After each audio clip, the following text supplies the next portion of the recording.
powered by NEI Global Relocation. This is Relocation Leader, the podcast where we help advanced professionals in the world of global mobility. Now, here's your host, Zach Turbis. Welcome to another episode of Relocation Leader. I'm your host, Zach Turbis, and today we have Heather Lofton, the Director of Relationship Management at Go Destination Services. Heather, welcome to the show. Thank you, Zach. It's a pleasure to be invited to join you this afternoon. So Heather, why don't you tell us what you do at Go Destination Services and who you are? Kind of what does Go do for your clients? Sure. Well, I am a relationship management director, so I actually have the privilege of working with clients and partners to develop and enhance and cascade down the information that is needed to support an associate, a transferee that's moving to a new location. So Go Destinations is really a local expert company. So we have many of local experts or boots on the ground, if you think of it that way, for relocating employees and their families. So our company helps with everything from understanding neighborhoods to schools to homes to settling in needs. What does a family need to feel comfortable? What is required for local registration, driver's license? So those settling in components and really helping the family become comfortable in their new community. So with that being an overwhelming transition, we want to help manage that to where it ends up being a seamless transition for not only the associate, but also their family. So some of the things that I just love about what we do is, on a personal note, I've relocated with my family 6 times. And so to be able to have someone that is an expert already in the location that we are moving to or moved to, or anyone in this realm of trying out a new job or taking a new job within their company, to have that local expert to help them get settled and understand the lay of the land, but really also listening to them, that just really is very rewarding for me personally, to be able to have a little toe or a little foot in that process to help the family acclimate and enjoy where they are going to stay for permanent time frame, or even, a year to 2 years. Michelle Moore, our CEO, she was recently asked to speak at FIDI, particularly on the topic of destination services, because many times it's seen as sort of an afterthought, or, the services that you think about when talking about relocation are like, household goods and tax and immigration, making sure that all those ducks are in a row. But why is destination services sometimes not thought about right away, but very crucial to the move? I would love to explain that. And I think it really defaults to maybe the phrase of people don't know what they don't know. If they don't know what all it takes to become settled in a new area, maybe because they haven't done it themselves. Or there's the thought process of, well, I can just Google everything. But if you Google everything, you're still not going to have that unbiased opinion to that local expert to just help you work through what's the rental market like? What would the commute be like? How are my kids going to get to school? Or, what are the schools like in general? What do I need to have ready if I'm renting to be able to provide to the landlord? Could those things be found on Google? Could that be quite overwhelming? Absolutely. And so to be able to have a company partner with clients and associates to help them become settled and have an opportunity to get firsthand from someone who lives there and has that experience, I think is invaluable. But I think sometimes it is overlooked, depending upon if it's an international move or if it's a domestic move. Moving domestically, there are still needs. There's still an opportunity to help that family and the spouse become more acclimated to the area. Typically, there's not as many settling in components, but there still are a few, for, getting a driver's license or helping with utilities to get that set up. So there's a lot of things. And to be able to help, I think is really, I think in this industry, we have to have a caring heart in general. And I think that providing destination services is one component of having that caring heart and the understanding of what needs to take place. So help me understand a little bit more practically from the transferee side. What is it like? Are you meeting with one person? Are you meeting with multiple people? How does that conversation start? And what does it look like for the length of that time? Yeah. So our conversations start with having a program manager assigned to the transferees program. So if it's a 3-day program, for example, we receive the information for just to provide the support.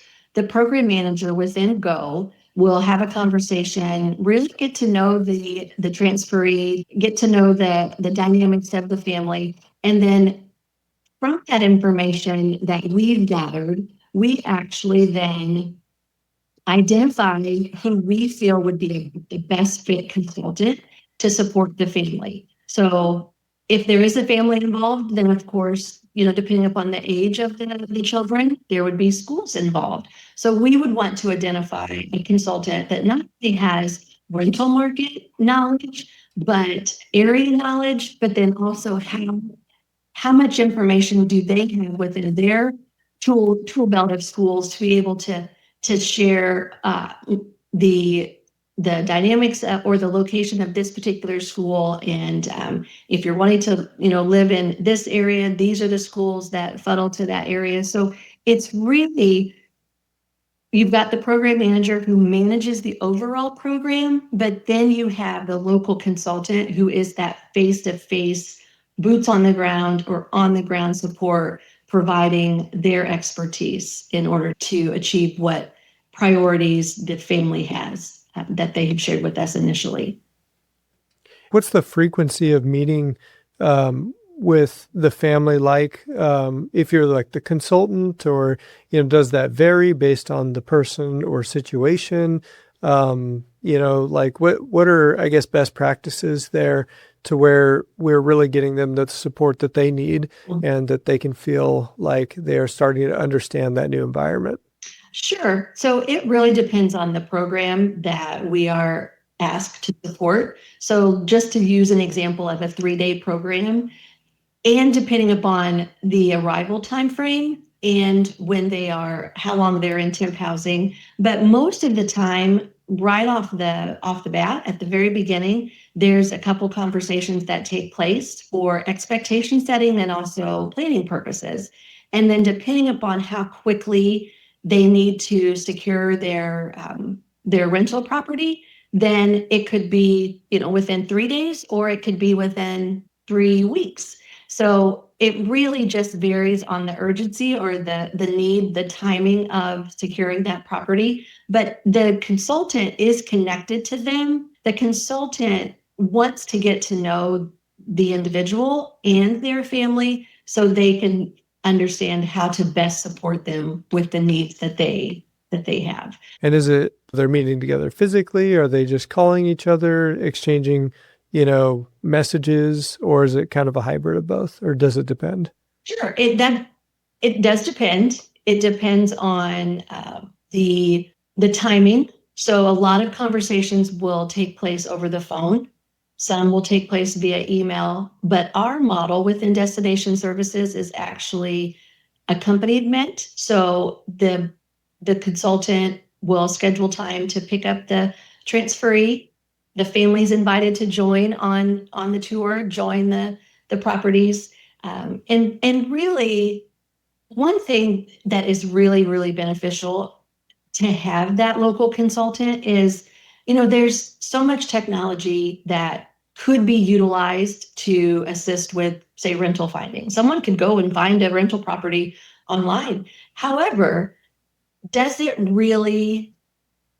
can that piece of technology, that platform, can it really sense that maybe the spouse is not that excited about this property, or maybe the kids aren't that excited, or maybe there's a stress level that the consultant recognizes, and maybe they have a conversation kind of on the side, to kind of help alleviate any fears or any outlying questions that could be had.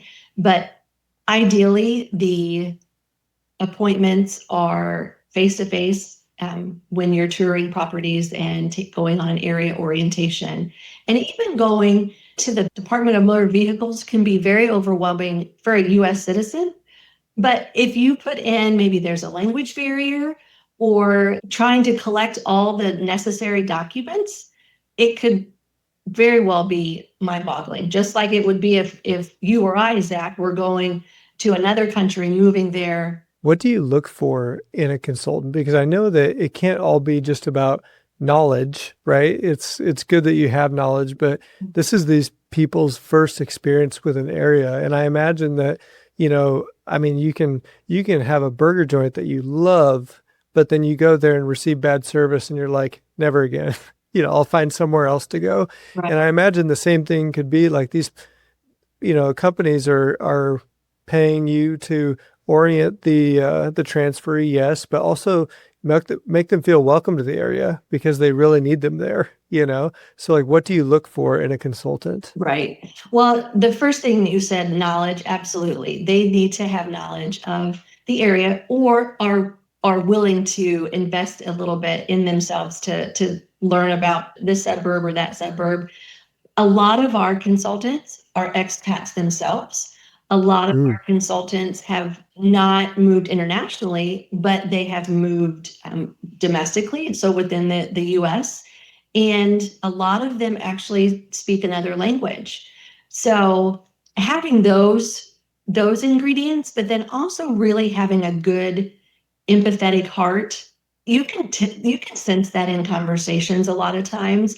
And just to give you one example, there was a consultant that we sourced and onboarded probably 4 years ago.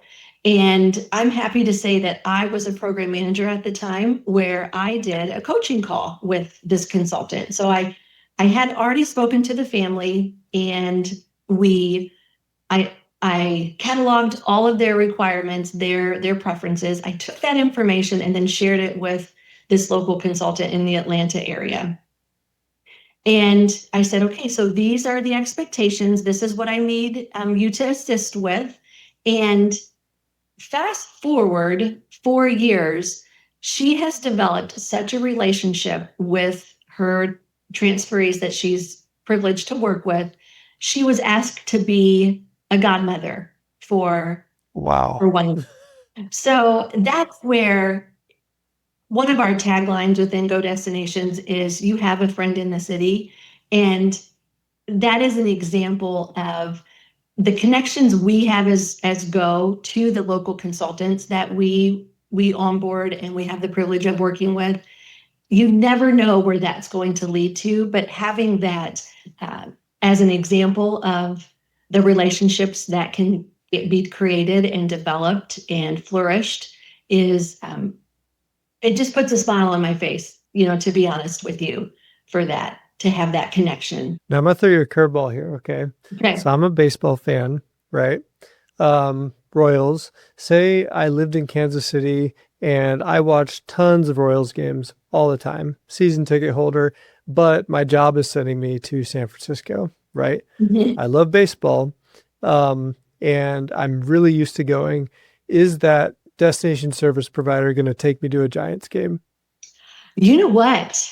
I would say you throw that out there, baseball analogy, and see if it works. Some of our consultants will even host holiday parties. So the transferees are here during the holidays. They don't have, a close-knit network, but they do have a local consultant. And for that consultant to recognize the interests of the transferee, I think is off the charts, admirable. So if I was your destination service consultant and you told me you wanted to go to a game, I'd move heaven and earth to to accomplish that. And that is one thing that we really try to focus on at Go is how can we conduct a fabled service, or what could we do to separate ourselves from other destination service providers. And a lot of that that we've identified would be personalization. So if you love the San Francisco Giants, how could I personalize our communication, the consultant's communication, to make that be important to not only you, but to the consultant? So then you really feel, oh, I'm going to really like this place. I'm curious. So over the years, how has relocation and specifically success in relocation and destination services evolved? Sure. Well, I think historically it's been more of a transactional process. So you have this need, you need a house. Okay, check, you got a house. You need the next service, and that might be a driver's license because maybe there's only so much time allocated, and we got to figure out how much time to spend, or we have to figure out, okay, what can be accomplished within, say, a 2-day program. So transactional, but then really that's not enough, because if there's a family involved, does the employee feel prepared for their job? Do they have a sense of comfort for their family? Is their family settling in successfully? Are the children adjusting to their new area? So there's more things to think about than just checking things off the list. I think it really ties to the overall component of not only has the employee adjusted, because they get to go to work the next day and they have that network of support within their working environment, but how can we continue to enhance or succeed with the acclimation for the family, the adjustment of the family? And so that's where I feel like, even, like I said, experiencing it 6 times, there is a difference to making sure that the family has all that they need as well. So where the home life is happy when the transferee comes home. So those are important components to me. And I really feel that anyone can successfully move an employee without successfully relocating a family. So you can move the employee, but really to relocate a family, that's also an important ingredient as well. So I'm curious. So how does investing in family support lead to better business outcomes? Sure. Well, so I'm going to use a personal scenario as an example, but this can tie to across the board no matter what.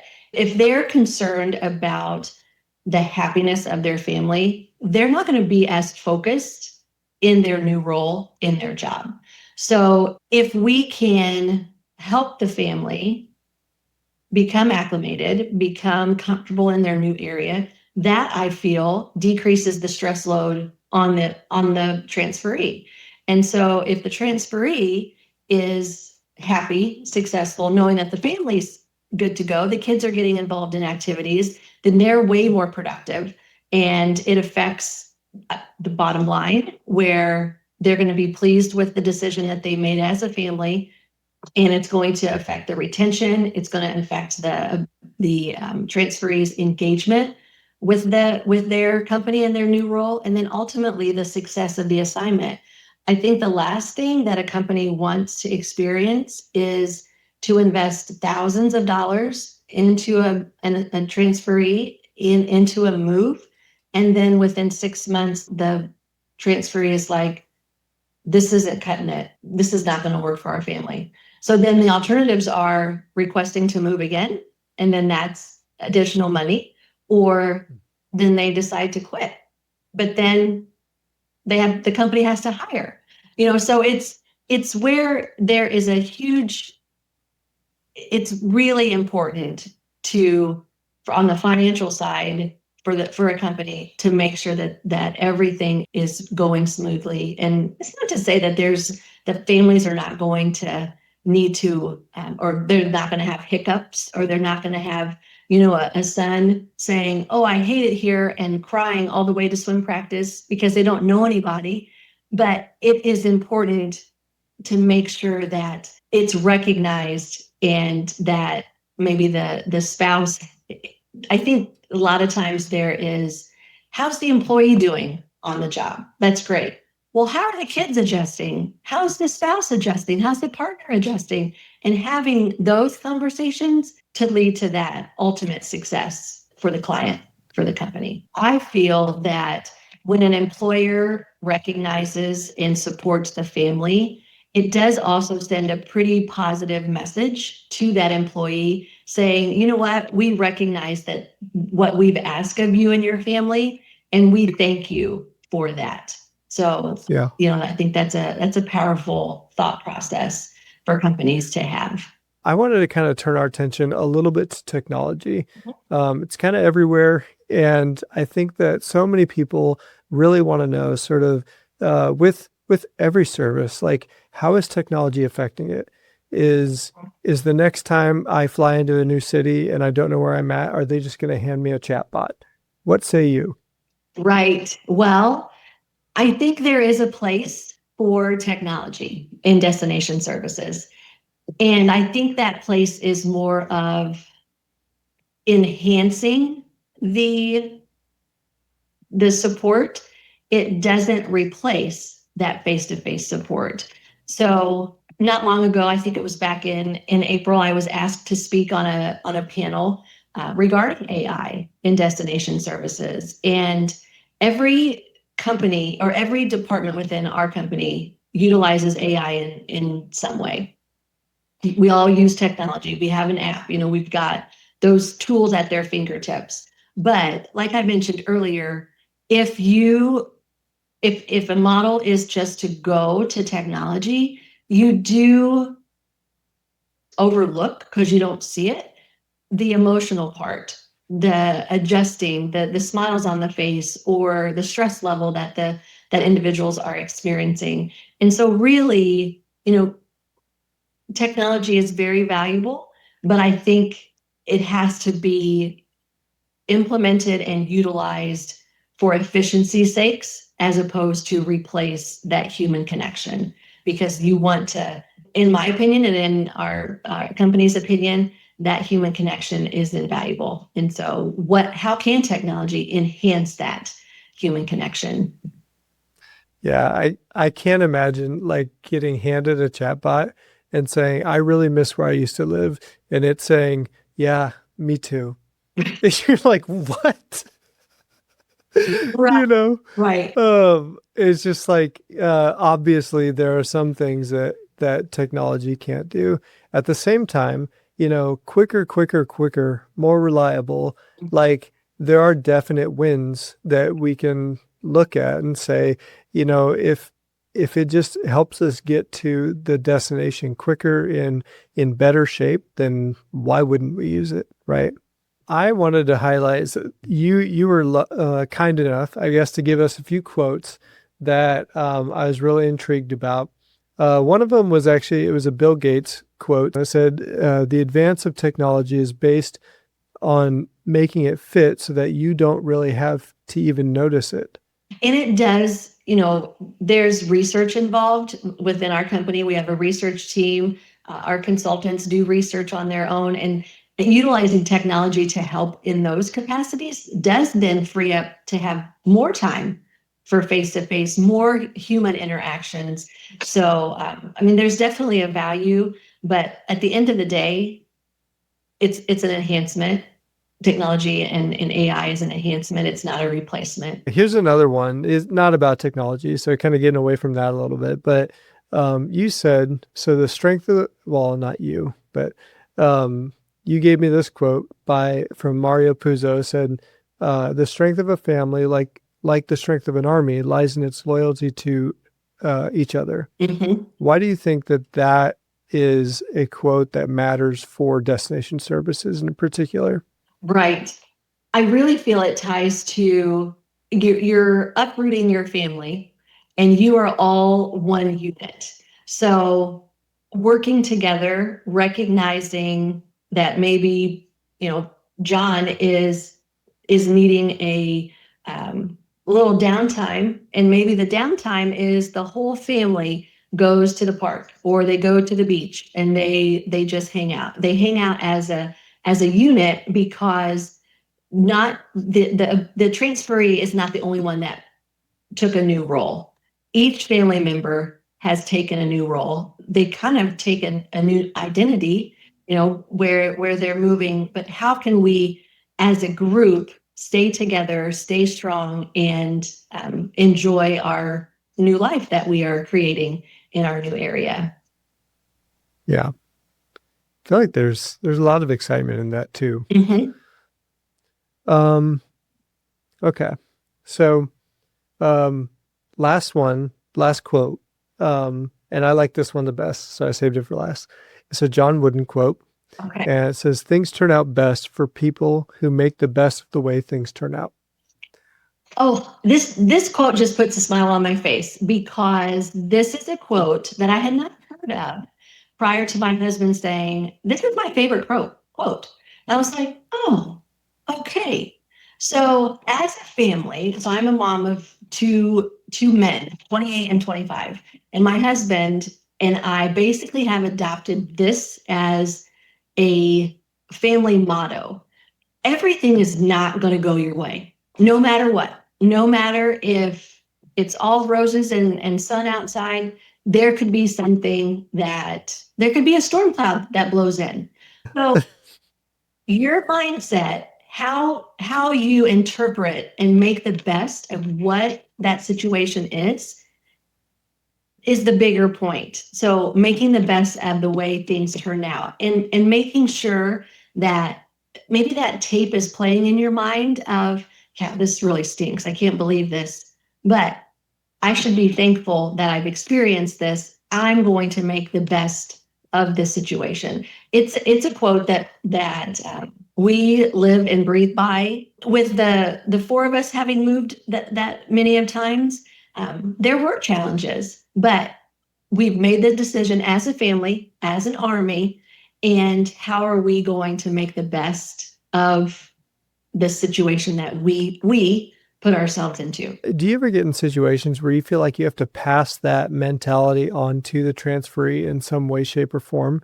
And then how do you do that, if so?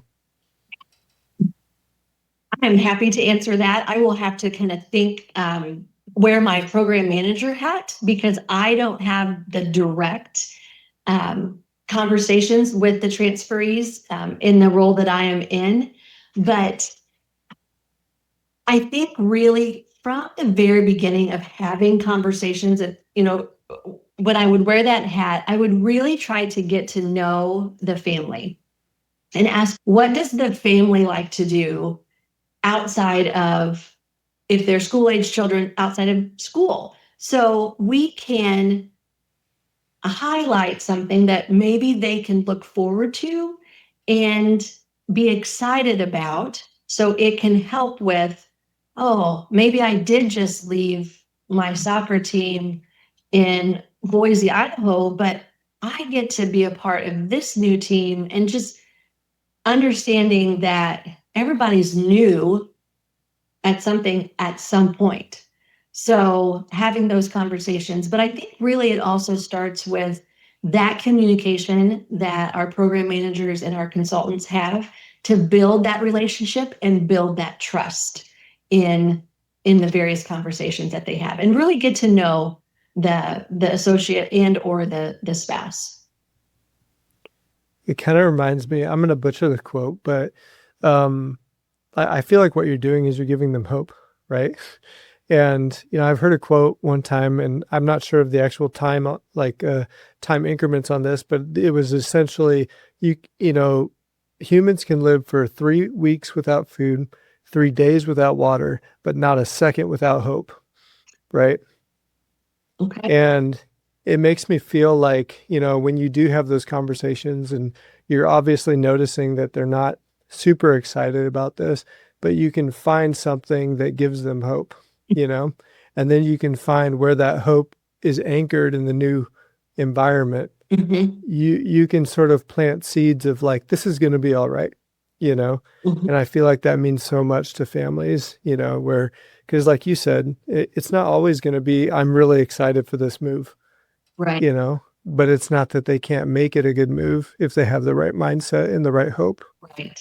And not and working in an industry where the most unpredictable thing is a human. I mean, humans are the most unpredictable thing. So recognizing that not every program is going to be the exact same program because the variable is that human, is that transferee and their needs and requirements and expectations for what they'd like to accomplish or experience in their new location. So I love the hope comment that yeah, it's not all roses and sunshine, but it can be as long as you know they're open, they're excited, they know that they're not alone in this journey, that they do have a great support system in the employer, in the local consultant, you know, go managing the program. So it does kind of take an army. All right. So we've reached the time where now I ask you, Heather, do you have any questions for me since I've been firing them away at you? Oh, I know that you have interviewed so many leaders in the industry. And what common trait do the best mobility organizations share? Of all the people that you've interviewed, is there one trait that those organizations possess? I do feel like a lot of the leaders I've talked to that I trust the most, there's this feeling that I'm getting exactly what they're thinking. Like they're not giving me anything different than what they're thinking. And behind the scenes, when we hang up the phone, they're going to go and do exactly what they say they were going to do, you know? And so, um, you know, like there's, I want to say I follow one of my favorite podcasts is um, a podcast called Founders, and it just goes, you know, and it is a podcast that talks about just the most brilliant people who did the most amazing things, right? I mean, like Steve Jobs. It talks about, you know, all the big tech giant leaders and stuff like that. But when I listen to that stuff, it's like, yeah, those are amazing things. But you know what? Like the world, like is made up of so many other people that do amazing work day after day. And I feel like you get to see that when you work with people like I've been able to interact with, where these are people that, you know, I mean, I'm thinking of a few just off the top of my head, like, Mhm. you know, there's just an incredible sincerity, and you just get the feeling that they will do what they say, and they can be trusted. I tried not to be cliche, and it kind of grinds my gears that it feels like it came out like that, but that's kind of what I think, you know. Can I ask you another question? So, if NEI says, Zach, you can work remotely from anywhere in the world for 1 year, Mm. where would you choose and why? I know you have. Ben knows this. I say it all the time because I want to go to Greece. I think that Greece, not just Greece itself, although I uh, wouldn't be upset if I was in only Greece, but because I feel like it's centrally located to all the places I want to visit.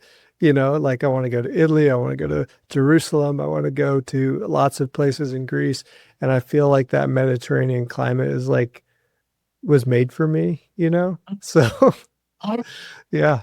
well, there you go. That's where I'd go. And you just put it out there in the universe. So, public, Hey, man, you know, I'm hoping Michelle hears this and wants to open an office in Greece, there you go. you know?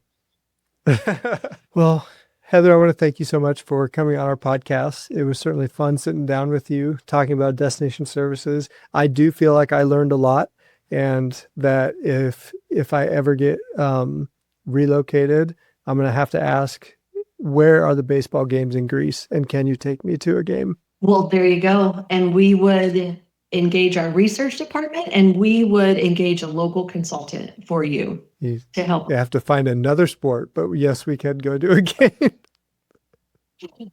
Wonderful. Well, thank you. I do appreciate being asked, and it's been wonderful to talk all things destination services. And I hope there were a few nuggets that anyone listening in the destination service realm or just life in general, that they learned something. They took a few golden nuggets away. Well, thank you guys, everyone, for joining our audience. If you want to follow Heather, make sure you get on over to LinkedIn. Please follow NEI Global Relocation on LinkedIn and YouTube. And please share this with one of your colleagues and let them know that we're here and we're trying to answer questions and speak to topics on relocation. Thank you so much for joining, and we'll see you back in 2 weeks.